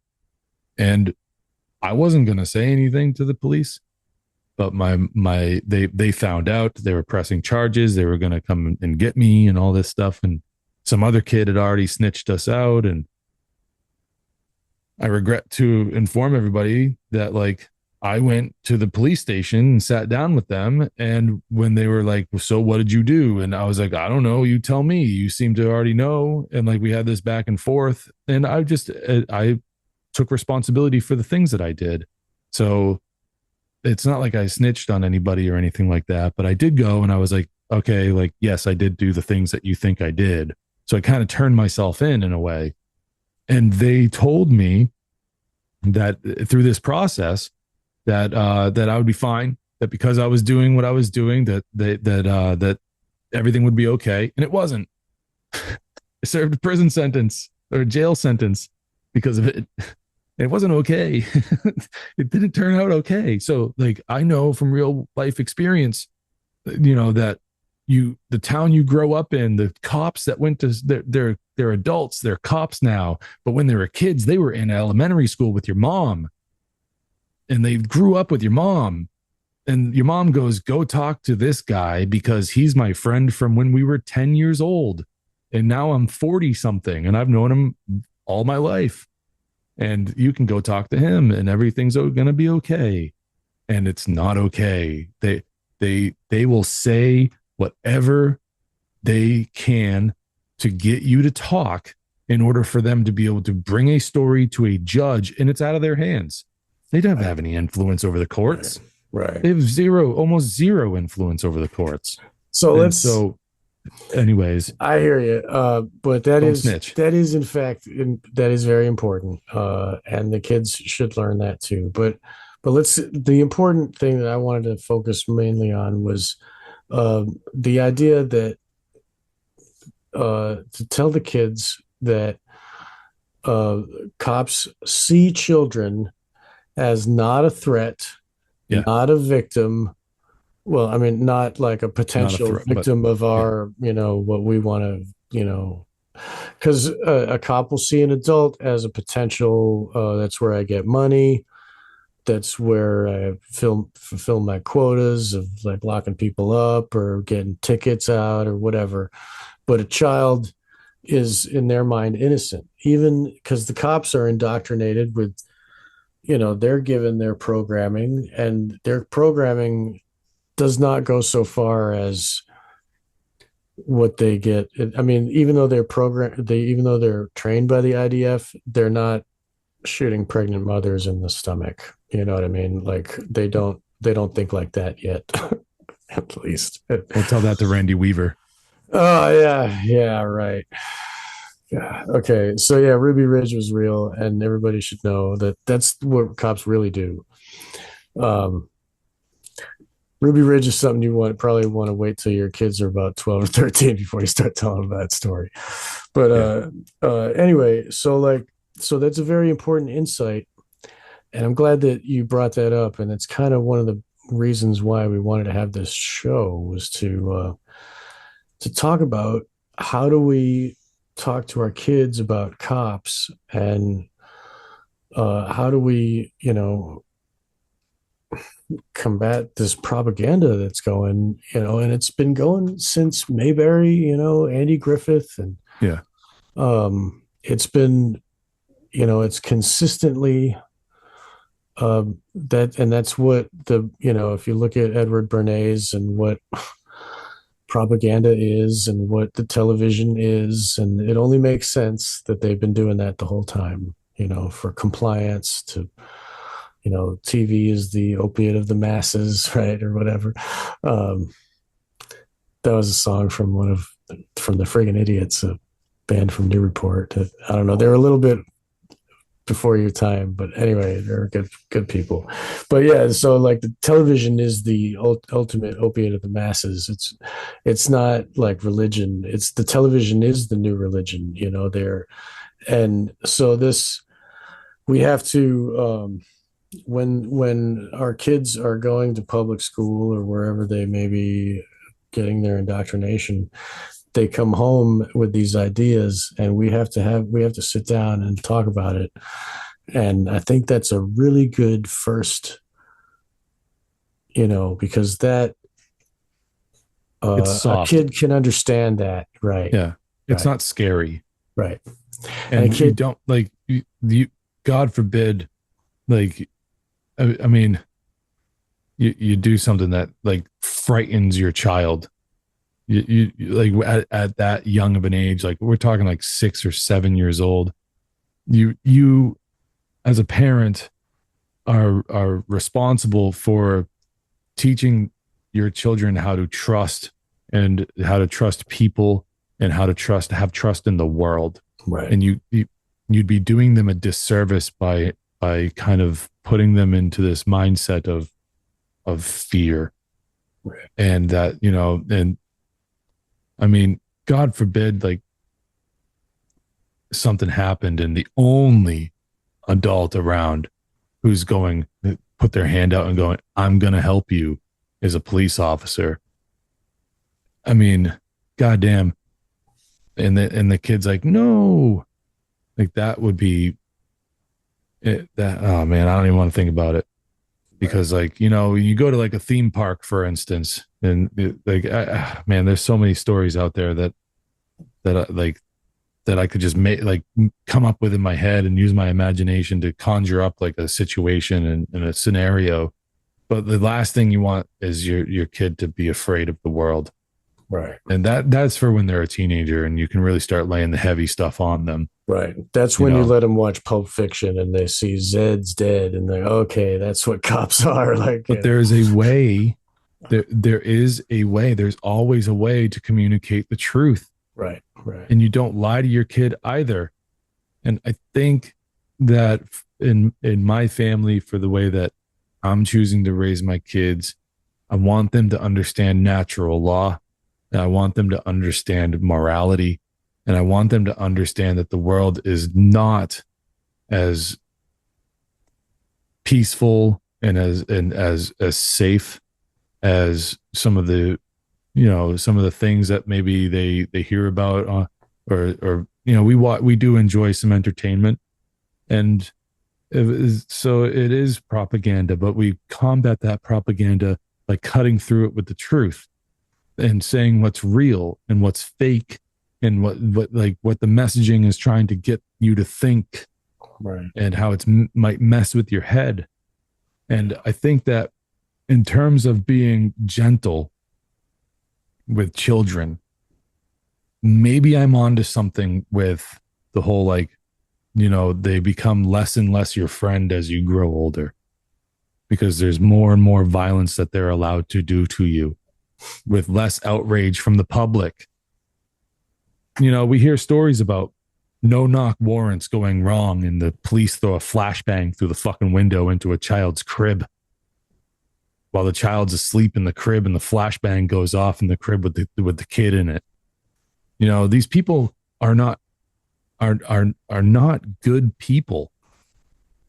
It's like the same idea of like when you go to a grocery store or to a farmer's market or something like that, and you pick up a piece of produce and you go, oh, this is a good apple, or like, this is a good tomato, you know, but then you pick up another one, it's a little too squishy, you go, nah, I'm going to put that one back. Ugh. Nope, that's not going to last 2 days. That's a bad tomato. It's that kind of quality of person that, like, these people are poor quality people with this weird fantasy of noble intention. But I hate to break it to you, your intentions don't matter for shit when you're working for the government. It doesn't fucking matter what you intended to do. You are working for an organized crime syndicate that uses violence. In fact, you are the hand of violence that the government uses against the same people that they have tricked into thinking that their existence is fundamentally there for their own protection. But we have to violently coerce this population of people into obeying our authority in order to protect them from what? From what? Their own free will. That's from what? And so you're the police officers that are doing the violent, coercive stuff, like pulling people over for taillights and extorting people for the profit, and so the state can make a profit. Because oh my God. And that's so just how it is, man. It's how the world is, bro. Come on. If you don't like it, you can leave. Yeah, if you don't like it, you can get out. You know, and so like, so this is the real world, and we like like justice. You have to get your kids prepared for the real world, while also making sure that they're not afraid of it either. Because if they're afraid of the real world, Sean, they're never going to be able to do anything to change it. Right. And what the real world looks like right now, we have natural law. That's what really governs this place. And the weird satanic ruling class is looking to subvert natural law and to get everybody and to kind of like destroy free will and all this stuff. If the kid and they're well on their way to doing it. I hate to be the black pill, but we have hope in the future in kind of helping our children become brave, disobedient, awesome people that won't go down without a fight, but they can't ever be that. They can't ever come to that if they're afraid. Right. Yeah. And hopefully they won't want to grow up to be a furry cop. Oh my gosh, there are some of those out there. Yeah. Hopefully they're listening and they're going to change their ways. Yeah, and look, I'm not trying to like tell anybody out there that might be listening to this that like you should train your kid to be like a, like to violently Anarchist? resist Well, or anything like that. But like in those terms, that's very subjective because like that's up to who you're resisting. You're violently resisting, or like, no, I'm fighting for my freedom. But I wouldn't want to encourage anybody to go out there and like, and do anything that would put them behind bars. Because if you understand this philosophy to this point where like you would be like, we don't have the numbers, first of all, to pull anything like that off. And second of all, we need you on this side of the prison wall. We need you on the side where like you can effectively make change and be a power of example of what morality in action actually looks like. And we don't have to go and do anything that could be perceived as real like violence by the majority. We can just go and set up parallel systems and exit and build and get out of this thing and be like, no, thank you, please. We don't have to do any of that stuff, but we can't be afraid.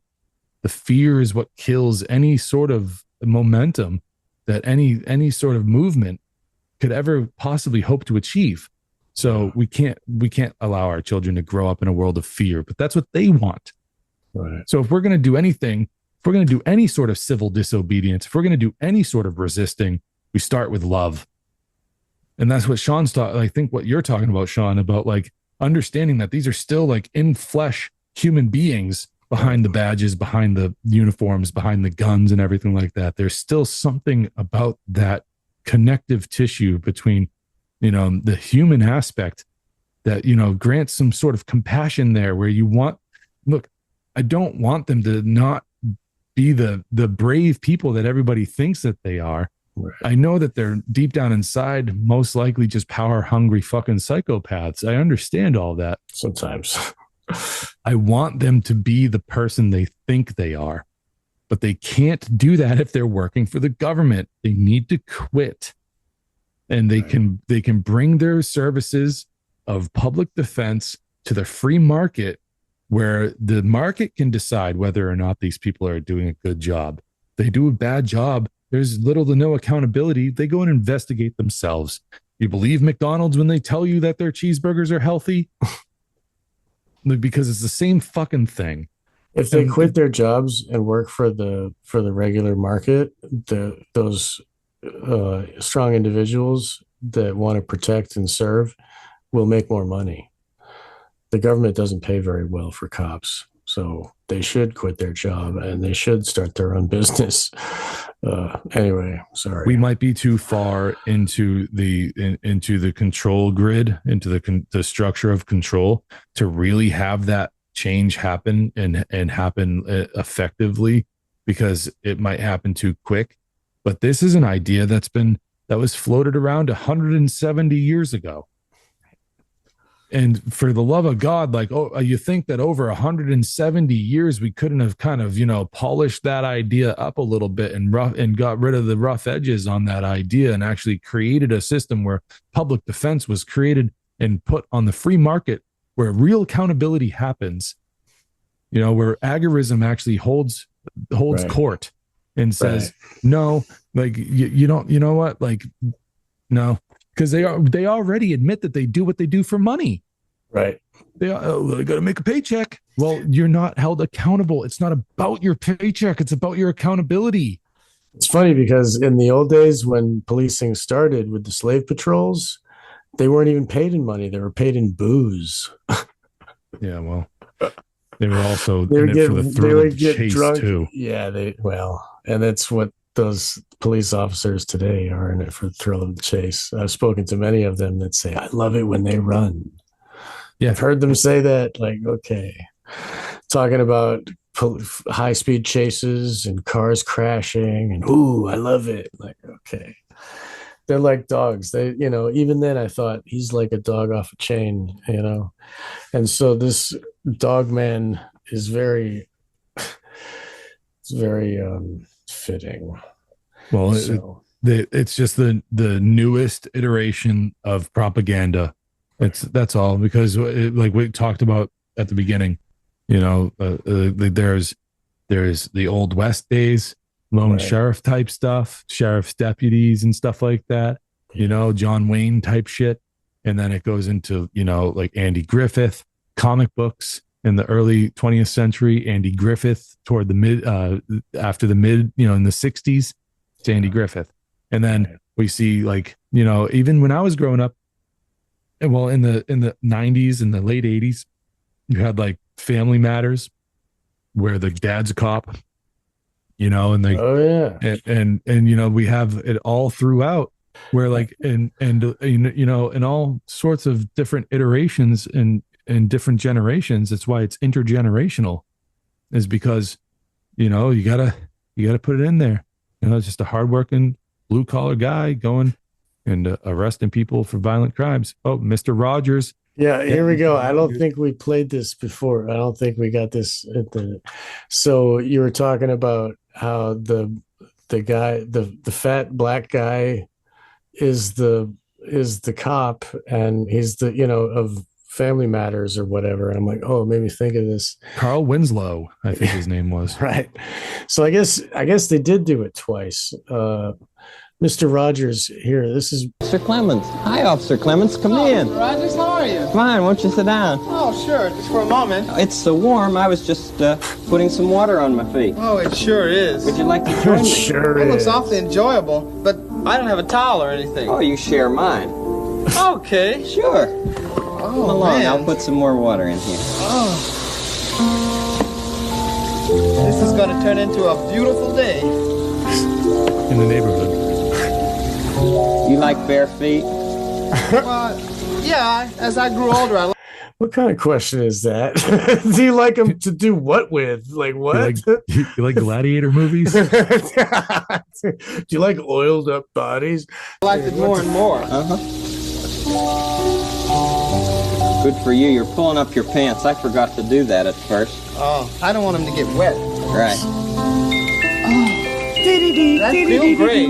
Listen to the music. You hear the music? It kicks in once he's Mhm. it kicks in once he's put his feet in the Yeah. in the water. I think it's And- probably appropriate at this time to point out that in The pool is an octagon. I didn't see that, but in the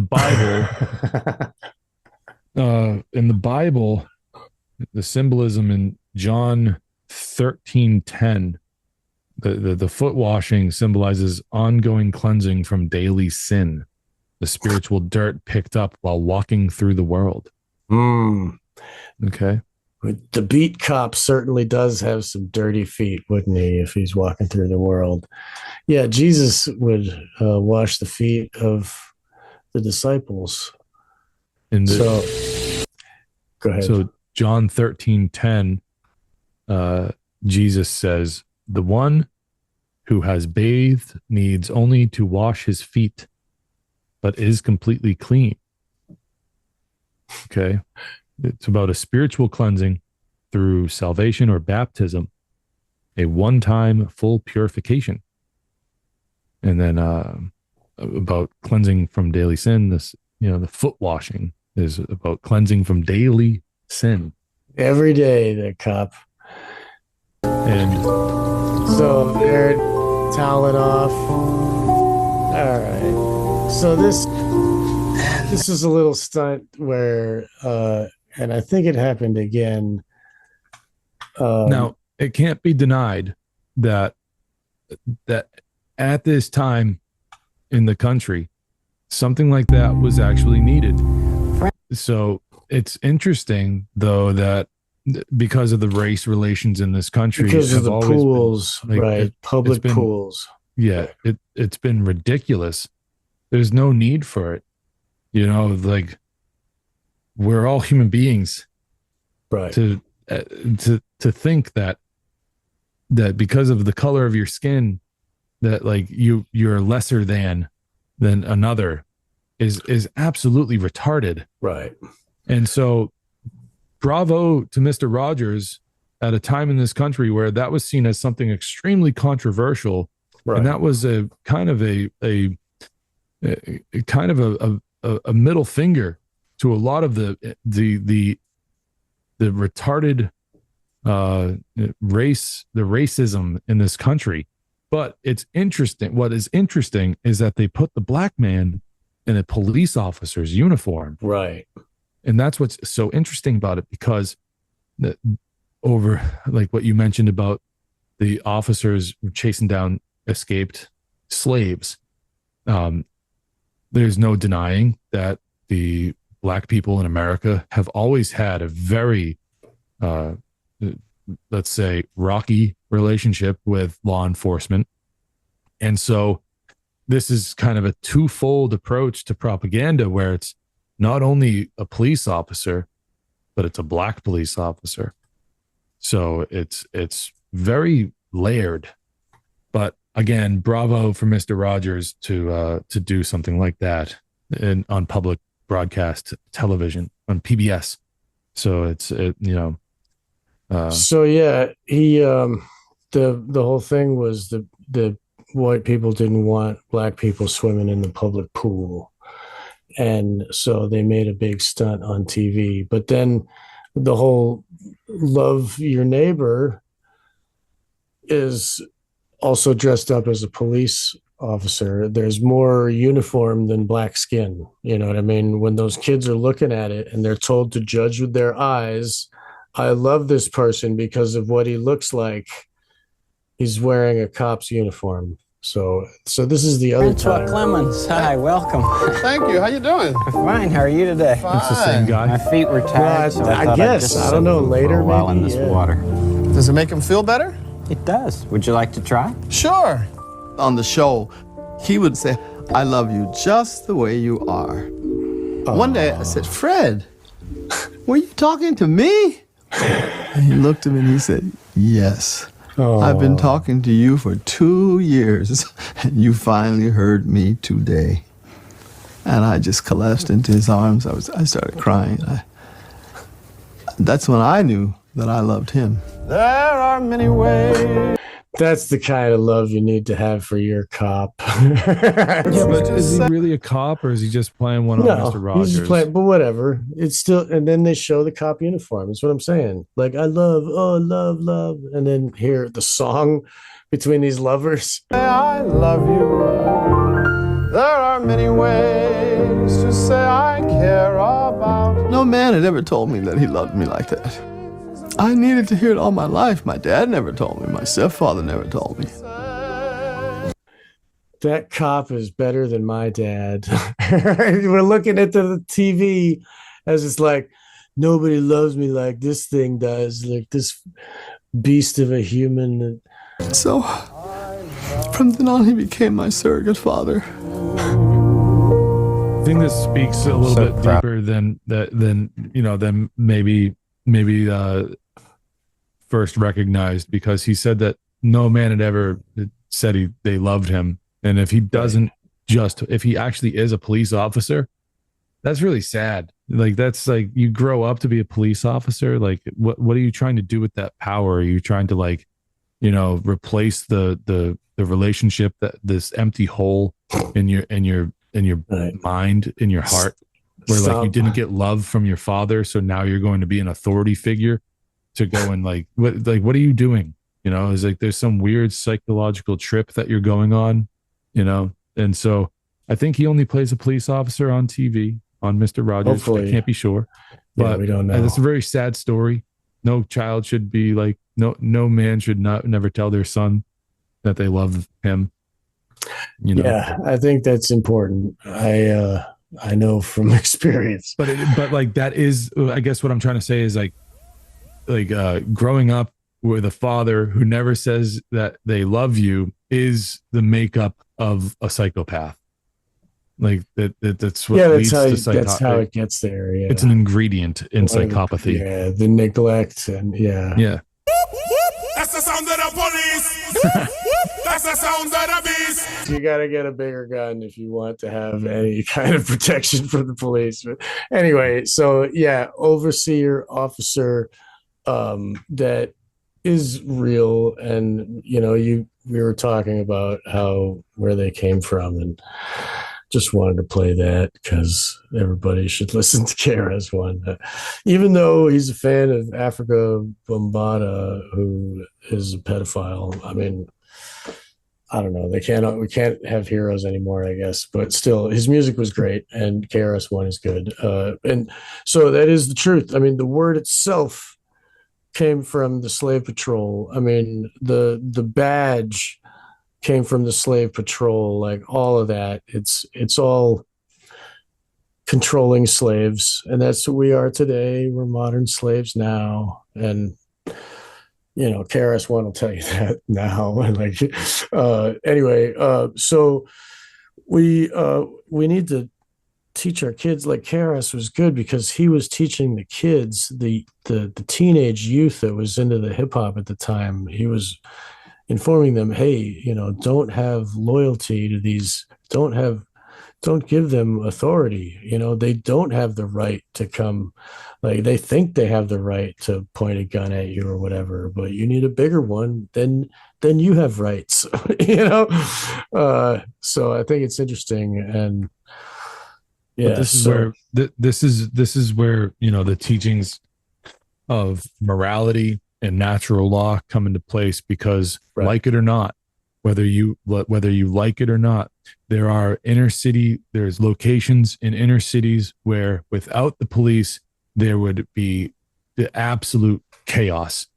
This is what the people on the ground in those neighborhoods believed. Whether I believe it or not is Yeah. neither here nor there. It's what they believe. They're on record of saying it. I'll bet you organized crime would come through. That really, the organized crime takes care of the people a lot. If you look at, anyway, but still, like, what I'm saying is that, I mean, a lot of the disorganized crime will take over, I think. But look at New York right now. I don't know if you've been paying attention to New York, but Mamdani or whatever, Mandufi, that dude, he's ruining the rents. He's ruining grocery stores. He's like putting they've got like the military in the subway. Like, it's crazy. It's like off the chain over there, dude. And and the cops just let people out. They don't do anything with the criminals. And they legalized vagrant, like, to be homeless now, and the squatters are taking over all these apartments that aren't being, like, it's crazy. Like, it costs $5,000 a month for an apartment in New York City, and like everything, and you can't get food. And anyway, yeah, that's what happens when you're immoral and you don't understand natural law. This is the inevitable outcome of government, and there's going to be a police Right. state. But this is exactly why places where freedom exists have to exist, and people should be able to leave the places where freedom does not exist and go to places where freedom does exist. And I know that you can't really go too many places on the planet without running into a government trying to tell you what to do. But that fundamentally, like, it is true that people have a natural tendency to recognize when they aren't free, and they understand where freedom does exist, and they want to go where more freedom is. That's just a natural tendency of people. We just got to have free get will. It is our inherent ability to use reason and logic to make choice. And that's a human ability. And when that is taken away from us, there's something deep in our souls that knows something is wrong. Right. And we need to get out of there. And like that's something that a lot of people can't explain.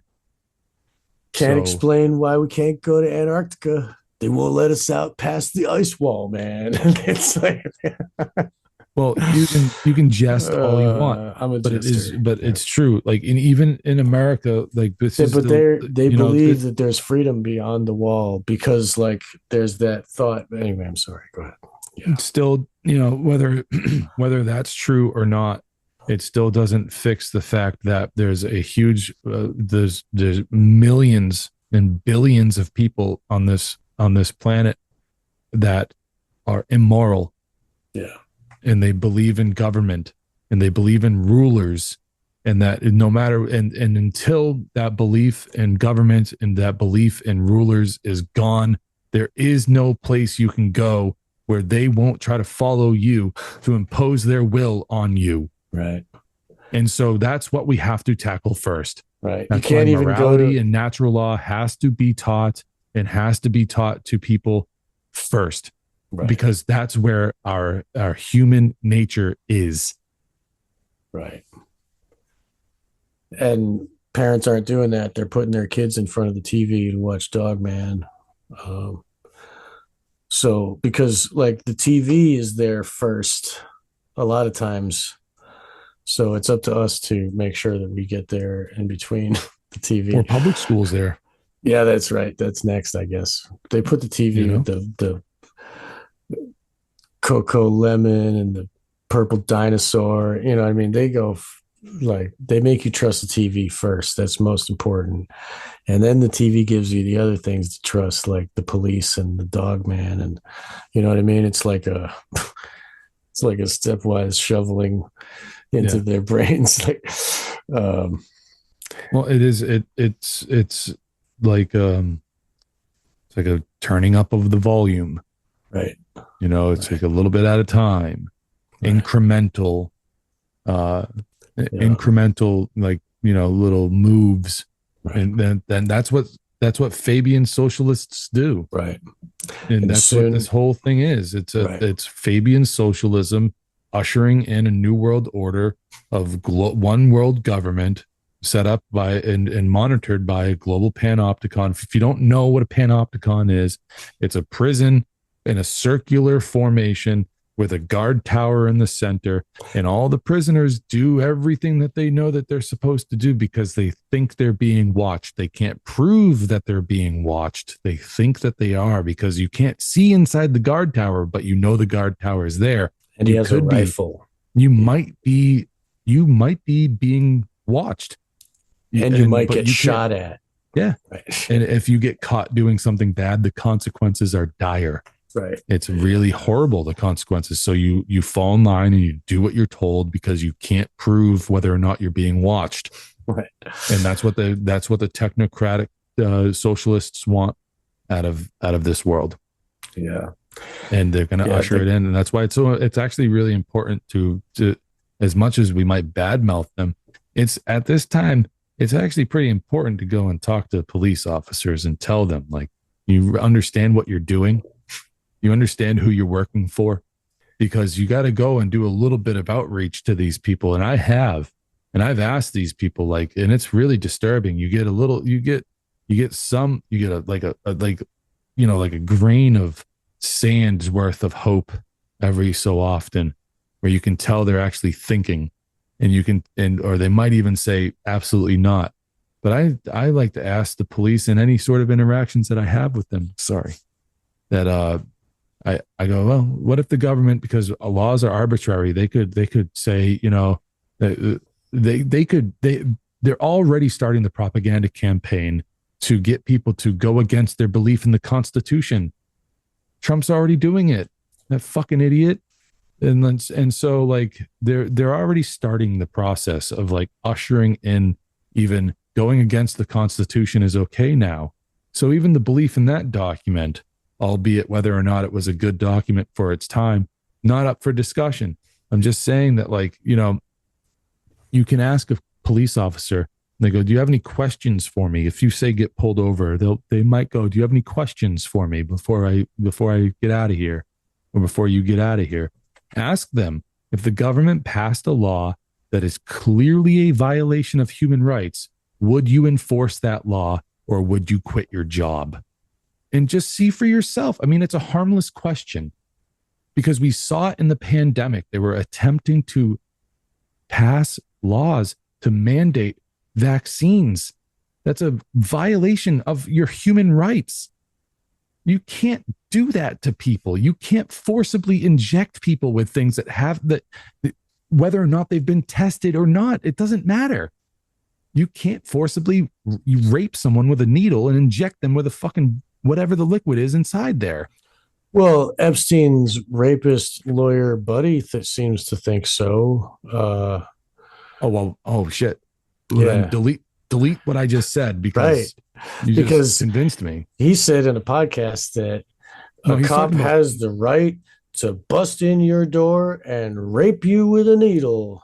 Yeah, well, That's what he said. they think that the government has the ability to grant rights, and those rights don't exist. Therefore, whatever laws the government writes down, WRITES writes down to and gives to these law enforcement officers, they don't have any right to enforce those laws. Those laws don't have any right to exist, but people believe in them, so it's a problem. So you just ask the police officers a simple, non-aggressive question of, if the government passed a law that is a clear violation of human rights, would you enforce that law, or would you quit your job? Right. And see what they say. If Alan Dershowitz told you to bust down that door and rape that dude with a needle, would they do it? And Alan Dershowitz is directly part of the Epstein class. So maybe we should end it here, where the cops take orders from the Epstein class. Kids should know. Maybe, I don't know, they shouldn't know about Epstein, but kids should know that the order giver is no one to be respected. So therefore the order follower is no one to be listened revered. To. Yeah, exactly. And I agree. How silly it is that they have a dog man and that will chase paper, and lick your face. I mean, it's such a cult mockery that I'm glad that we had this show. I'm glad that we talked about it today. People, and me too. I'm also very, very pleased to have talked with you about this today. Dude, like, we might be, pushing a boulder up a hill here with this. It might be a fool's errand what we're pursuing here, but I want to stress this without any uncertain terms. I am not advocating to go out and perform what could be perceived as violent action against other people. I'm simply advocating that people perform a little bit of civil disobedience and maybe ask some good questions of these supposed authority figures in hopes to snap them out of it. Because guess what? These are individuals who are physically strong, and they're mentally weak, which is why they do what they do. But they do have like, you look at some of these people, they do have physically strong bodies. What do you think makes them so intimidating? It's not just the badge and the gun. It's the SWAT uniform. Dude, like, all I'm saying is that, like, they are, as individuals, strong individual people. And and then they get together and they form their little posses and their gangs, and it's all over from there. Imagine, if you will, if we could, and I know it's not going to happen, but God damn it, if I'm a sucker for punishment, and if more of us, if you're in close relationship with a police officer, it's really on you to really go and have a conversation and make them aware of the immoral nature of the job that they are looking to take on. And who they're working for, as Sean is pointing out, are the bankers and the lawmakers who can change the laws whenever they want.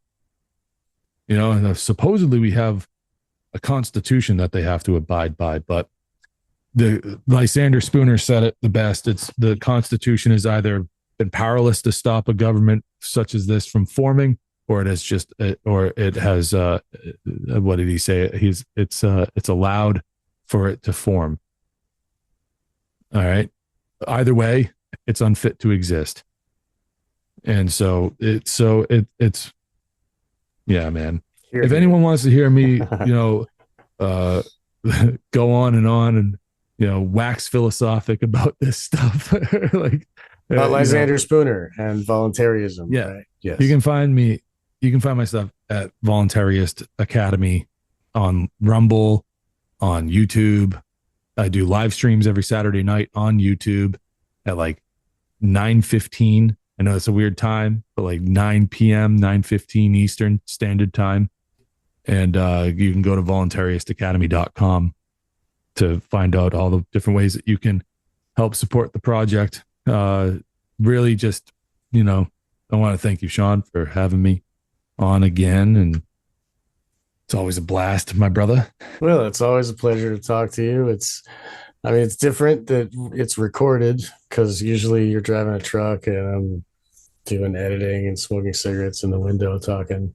But it's good that we got this because, we were thinking about what, where to go next with the voluntarist parenting, and maybe the next one will be video games. I don't know. My kid's never seen a video game. But that has a lot of the programming too, that would go right along with this show. But I'm sure we'll think of something good for the next one. We're leaving the door open, and maybe some commenters might want to suggest maybe some people been getting some good comments. And I think I might be having I might have some guests just to talk about the comments from their last couple shows. It might be good to do that. Also, before everybody goes, Wake the Dead has a P.O. box now. If you so choose to share something with me, be it a donation or some book or media or some evidence of something that you want to talk about, send it to the P.O. box, Wake the Dead, P.O. box number 93, Oberlin, Ohio 44074. And I will put that below for people to copy and paste.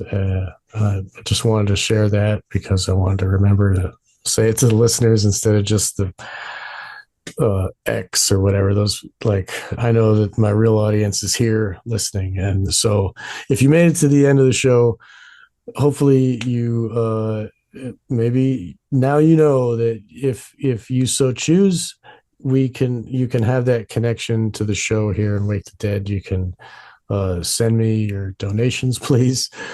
I very much need the help. And also hell, if you pack it nicely and, seal it without any smell, I would very much like whatever cannabis you're growing, anything. Just, I now have a P.O. box, so yay. Okay. Number 93, Oberlin, Ohio 44074, addressed to Wake the Dead or Sean McCann. So thank you all for listening, and thank you, James, for letting me say that, before you go. Anyway, so I think James should have a P.O. box for his show as well. I think it's a great idea. All shows need one. So anyway, thank you, James, for joining us, and thank you, listeners, and we will see you next time on Wake the Dead.